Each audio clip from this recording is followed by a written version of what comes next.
from West Tennessee's News Channel, this is 7 Eyewitness News at 6. We begin tonight at 6 with, for the first time since President Trump's COVID-19 diagnosis, the White House doctor is holding a briefing. Thank you for joining us. I'm Stephanie Fernandez. Corrales, what's your favorite kind of pizza? Just keep it simple with that cheese pizza, honestly. Yes. That can't go wrong with cheese. Yes, I'm simple too. I like cheese. Nadia, what's your favorite pizza? Yes, tell us, Nadia. Pepperoni. She likes pepperoni. There you go. At least 3 GOP senators have tested positive for coronavirus, potentially jeopardizing a confirmation hearing for Supreme Court nominee Amy Coney Barrett. New details from President Trump's medical team, who says his condition is improving and could be discharged soon. His doctors also revealing the president now being treated with an additional drug. A little bit chilly tomorrow morning. Yes, you need that Corrales, sweater. I've been looking forward to these much cooler temperatures for a while, and me being from Miami, where it's hot pretty much all year round, these temperatures are wonderful. Only on 7, it's time for Multiplying Good. This is an award given to people making a positive impact in the community. It's in partnership with Leaders Credit Union. Today, I introduced you to a local man on a mission to give back in memory of a close friend. The search for William Brian McKenzie continues, who was last seen back in September of 2019. The West Tennessee dive team searched for McKenzie and his car this morning. The 2 searches took place at the Forked Deer River off of Old Medina Road and off the 45 bypass. Residents in the Hub City visited a pop-up pottery event in downtown Jackson. The event features art from 5 local artists. The event is hosted by East Mitchell Clay in Humboldt, selling everything from pots to bags, statues, all handmade. If you would like to attend any future events, you can head on over to our website and click Seen on 7. And across the country, Attorney General William Barr is going into self-quarantine after all, at least for now. The Department of Justice says he's tested negative for COVID-19 4 times and is likely to return to work later this week. Stephanie Fernandez joins us live this morning. Stephanie, what can you tell us? How's it looking?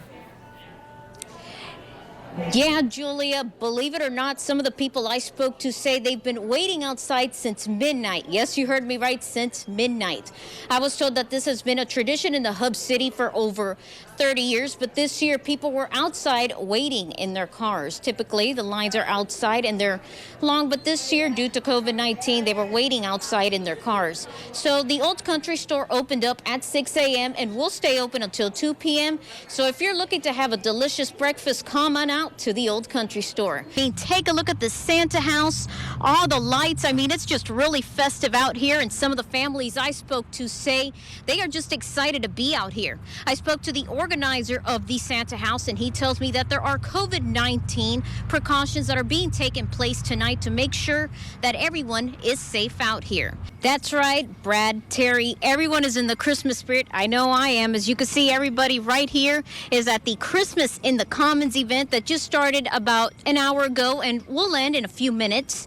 Also, Freed-Hardeman University will be hosting its 56th annual benefit dinner tonight, which will start in about a few hours. So it's just going to be a fun night for everyone here, and we can expect to see activist and actor Gary Sinise. Nowadays, you just can't go anywhere without a mask, so masks just like these will be given out right here at the First Presbyterian Church on North Highland Avenue in Jackson. The giveaway started at 5 o'clock and will end at 7. So come on out and get yourself a free mask. A community discussion is set to be held in just a few minutes right here at the AMP to talk about Confederate monuments in front of the Jackson-Madison County Courthouse lawn. Firefighters responded around 3 a.m. to reports of heavy smoke and the sound of smoke detectors going off at this apartment complex located on East Maple Street.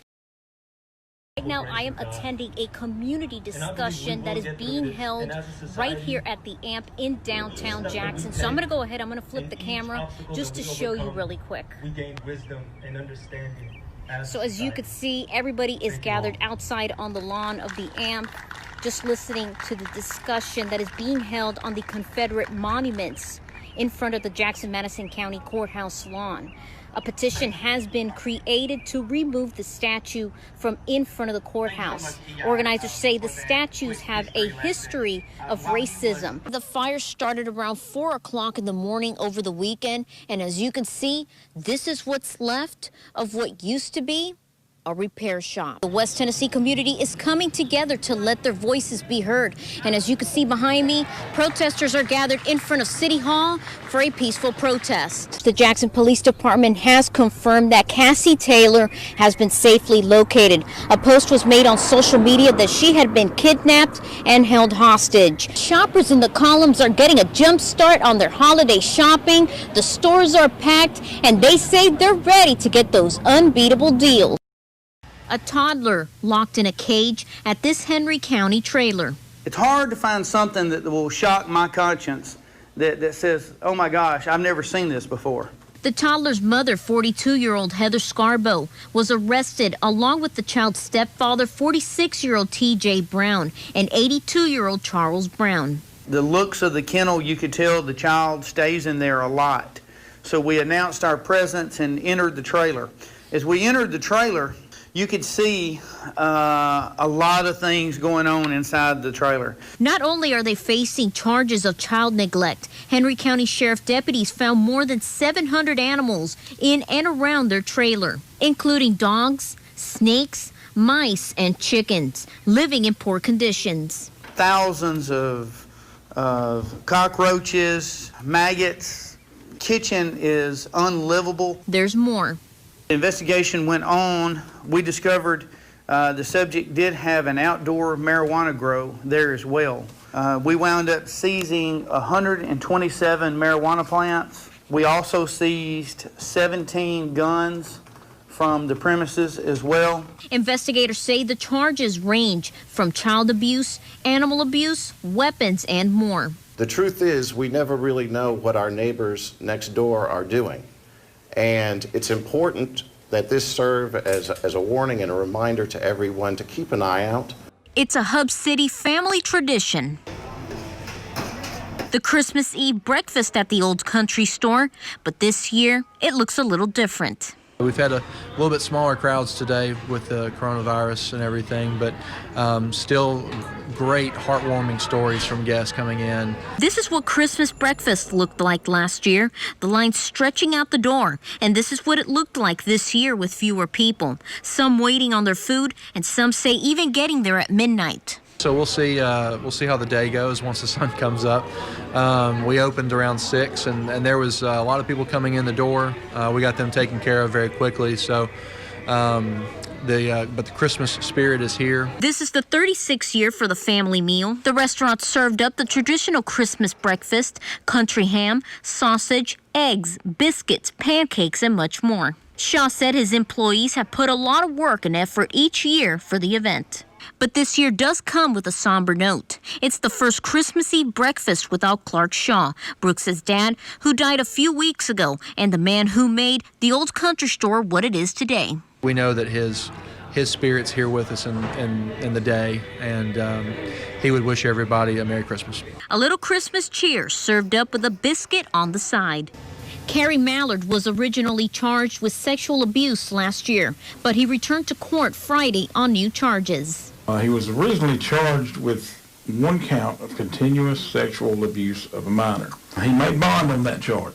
The Henderson County Sheriff's Office says that original investigation started in October of last year, involving alleged sexual abuse of a child. During the investigation, the Sheriff's Office says a 5-year-old victim detailed continuous sexual abuse.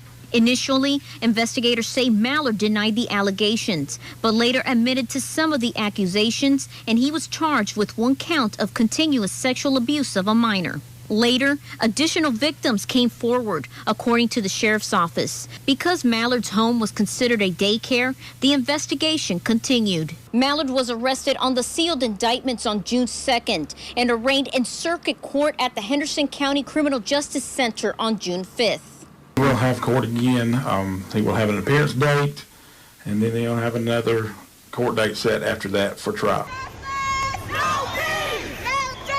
Protests erupted for the 6th day across the U.S. over the death of George Floyd, who died at the hands of a police officer in Minneapolis, Minnesota. Even right here in West Tennessee, communities are coming together to let their voices be heard, including city officials and law enforcement. My office, the city, and the police department agree that those heinous acts that were performed in Minneapolis shouldn't happen, and they don't have a place anywhere, especially here in the city of Jackson. And I think it's important for us to let people know, those that are protesting, that we stand with them, that they will not be tolerated in the city of Jackson. Saturday, protesters gathered in front of Jackson City Hall for a peaceful demonstration. And on Sunday, they all gathered at Old Hickory Mall and in front of the Madison County Courthouse. People want to be heard, and it's important to let them know that they are being heard. That's the role of this office is to serve the people of Jackson. That's not just a certain section of people, that's everyone in the city. Local law enforcement paid their respects and tribute to Floyd with a prayer at the end of Sunday night's protest at the courthouse. It's important to let people know that their voice is being heard by those that have the ability to make decisions. On Sunday, Governor Bill Lee issued a statement and executive order on restrictions due to the COVID-19 surge in the state. In the announcement, he said about 10,000 Tennesseans are getting sick every day. He says the cases are 3 times the amount of those during Halloween. As such, he signed an executive order limiting social gatherings in public buildings to 10 people or fewer. I feel like he did the right thing. If I kind of leave it in their hands, if that's what they feel like we should do, then I'm 100% for it. I think that's telling us that the general population is not doing what they're asked to do. I'm still seeing people in grocery stores, Walmart and Sam's, that are not wearing their mask. Some people who were against the governor's restrictions didn't want to be on camera, but they did say a statewide mask mandate would lower the numbers. The governor is doing all that he can do. He's asking us, to limit the gatherings. He's asking us to wear the mask, and I think it's up to the general population to do what the governor is asking. Use your common sense. The governor is also asking business owners to allow employees to work from home for the next 30 days. And if that option isn't available, masks should be worn at work. People say with the release of Pfizer's and Moderna's coronavirus vaccine, they hope to return back to a somewhat normal life. Don't gather, not this year. See what happens next year, but wear your mask. Mask up and stay safe. In Jackson, Stephanie Fernandez, WBBJ 7 Eyewitness News.